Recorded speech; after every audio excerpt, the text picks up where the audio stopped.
All right, today we're jumping into a book that is, let's just say, designed to shake things up. It's called Old News, and the author's whole goal here is to pull back the curtain on what they call a hidden system of control. Now, this is not a comfortable read. It's not supposed to be, but it's a thesis that really demands a closer look. So, let's get into it. You know, the author really throws down the gauntlet right from the very beginning. This quote, it sets the stage for everything. It tells you this isn't just a history lesson, it's an argument, an attempt to jolt the reader out of what they call a comfortable ignorance. It's basically a warning shot. What you're about to read is meant to be disruptive. So, here's how we're going to break this all down. First, we'll tackle the book's big idea, what it calls the matrix of oppression. Then, we'll get into the really heavy claims about religion and how exploitation has changed over time. After that, we'll look at the modern power networks that allegedly protect the powerful. And we'll finish up with the author's vision for a path forward. All right, first up, the entire book is built on this one central concept, the matrix of oppression. And the key takeaway here is that this isn't about random events or simple prejudice. No, the author argues it's a system built on purpose, designed for one thing: control. So, how does this matrix actually work? Well, according to the author, it's like a three-legged stool. First, you control the mind, and the tool for that is religion. Second, you exploit the body for labor and profit. And third, if anyone tries to fight back, you crush that resistance with systemic violence. The book argues these three things aren't separate. They're woven together to create a self-perpetuating cycle. And here's where the argument gets really sharp. The book's core claim is that the wealth and power we see in the West today didn't just happen to benefit from things like slavery. It says those things were the blueprint. That the theft of land, labor, and lives wasn't an unfortunate byproduct, it was the essential foundation. Now, let's move on to the second part, which really builds on that foundation. This is where the author makes one of the book's most explosive arguments, that religion, especially the Abrahamic faiths, was the main weapon used to lock down people's minds. This image really captures the essence of the book's claim here. The argument isn't just that sacred texts were misinterpreted. It's that they were intentionally deployed as a tool of control. I mean, think about it. If you can control what people believe about their own soul and their place in the universe, you pretty much have the ultimate form of power over them. And this is a perfect example of what the book calls selective scripture. It argues that people in power would hammer home verses like the one from Ephesians, slaves obey your earthly masters, over and over again. But at the same time, they'd conveniently ignore or hide passages like the one from Luke, which is all about setting the oppressed free. The goal, according to the book, was to create a custom-built theology that made slavery seem like God's will.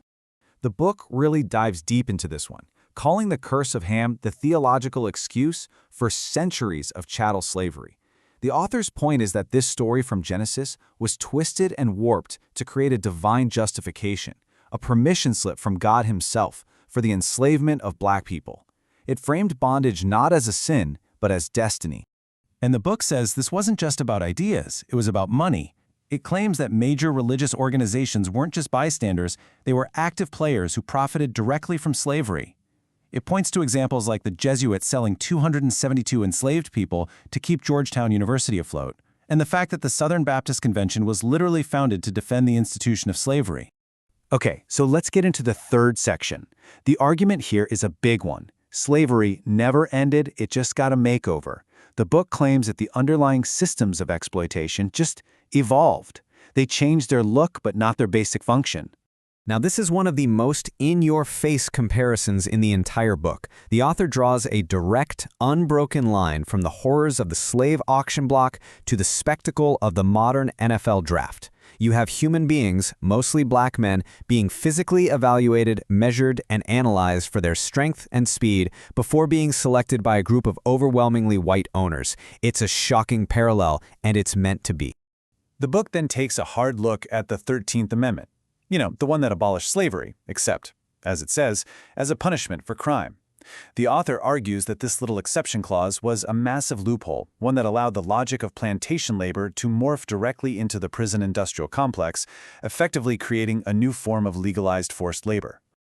And the numbers the author presents are pretty stark. This chart is used to drive home the point about who holds the power versus who provides the labor. You see black athletes making up the vast majority of players on the field or court, but when you look at who owns the teams, it's less than 1%. The book gives this structure a name, the sports plantation. So, if these old systems just changed their clothes, what do they look like today? Well, that question takes us to Section 4.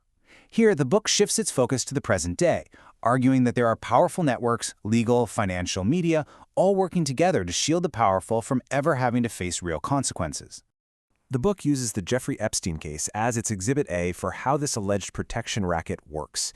This timeline lays it all out. Decades of allegations, a secret sweetheart plea deal that gave him and his co-conspirators immunity, and finally, his death in a high-security federal jail under, let's face it, extremely questionable circumstances. The author presents this not as a one-off failure, but as the system working exactly as designed. And then, the book connects the dots from the Epstein case to the more recent allegations against Sean Diddy Combs. The argument is that these are not two separate stories, but two examples of the same playbook.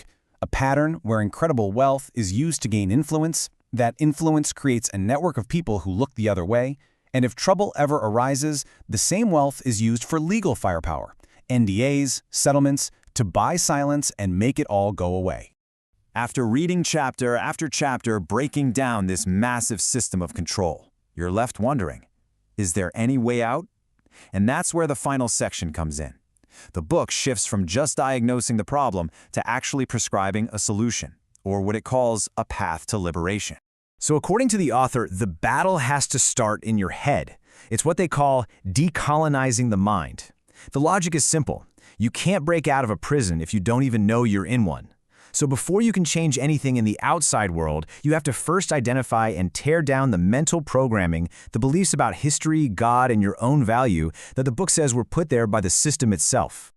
Okay, so after that internal work, the book gets very practical. It lays out this three-step economic strategy for liberation.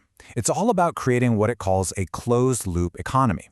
The idea is that by consciously buying, building, and investing within the Black community, you can start to build independent wealth and institutions, which in turn reduces the community's dependence on the very systems the book spends its entire length exposing. And really, the entire book, all the history, all the arguments, it all comes down to this one last question it leaves you with. The claim is that this system of oppression isn't some secret conspiracy.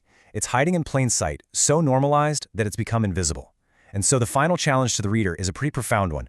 Once you've been shown the pattern, is it even possible to unsee it?